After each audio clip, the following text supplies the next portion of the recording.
కడప జిల్లా బద్వేలు పట్టణంలో అయోధ్య నగరంలో శ్రీరాముని ప్రతిష్ఠా మహోత్సవం సందర్భంగా 4 రోడ్ల కూడలి వద్ద ఆర్యవేశ్య వినాయక ఉత్సవ కమిటీ విశ్వ హిందూ పరిషత్ ఆధ్వర్యంలో పురోహితులు సత్యనారాయణ శర్మ అమ్మవారిశాల ప్రధాన పూజారి సుబ్బ నరసయ్య స్వామి పర్యవేక్షణలో వైభవంగా శ్రీరామ పట్టాభిషేక కార్యక్రమాన్ని నిర్వహించారు।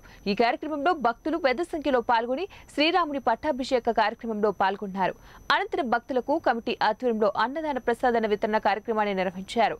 ఈ కార్యక్రమంలో ఆర్యవేశ్య వర్తక సంఘం అధ్యక్షులు కెవి సుబ్బారావు, కోశాధికారి ఇమ్రుశెట్టి శేఖర్, చిన్ని బసవయ్య, దంతంశెట్టి జయకుమార్, దేవతి, వెంకట సుబ్బారావు, కొండపల్లి వెంకట సుభాష్ కుమార్ మరియు సతీ సమేతంగా పాల్గొన్నారు।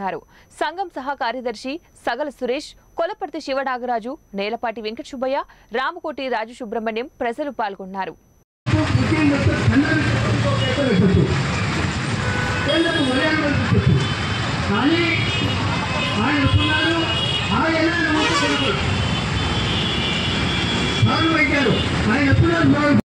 శ్రీరామచంద్రుడు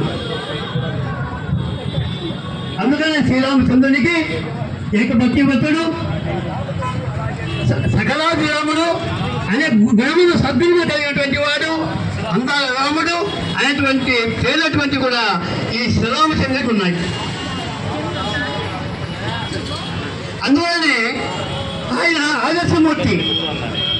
మన వివాహ కాలంలో కూడా శ్రీరామచంద్రుడిని ఆ పటం పెట్టేసి, సీతారాముల పటం పెట్టేసి వివాహం జరుపుకుంటూ ఉంటాం। ఆదర్శమూర్తి ఎందుకంటే ఏకపతివ్రతు, సద్గుణాభిరాముడు, కలిపటువంటి వాడు, అన్నదమ్ములకు అనుబంధం కలిగినటువంటి వాడు శ్రీరామచంద్రుడు కాబట్టి ఆయన ఆదర్శమూర్తి। కాబట్టి ఆదర్శమూర్తిగా మనము ఆయన్ను తీసుకొని వివాహ కాలంలో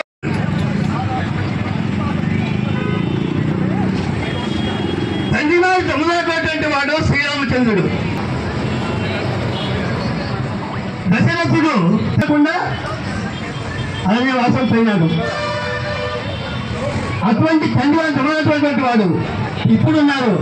స్వామి చెన్నైనా భర్తలుగా సంచినప్పుడు ఆయన అంటే నువ్వు పోయినప్పుడు కావాల్సిందే అనే రోజులు ఇప్పుడు పిల్లలు ఇప్పుడు తల్లి మాట వినరు, లెక్క చేయరు, అది మనకు తెలుస్తూనే ఉంది ఇప్పుడు। అంటే దాని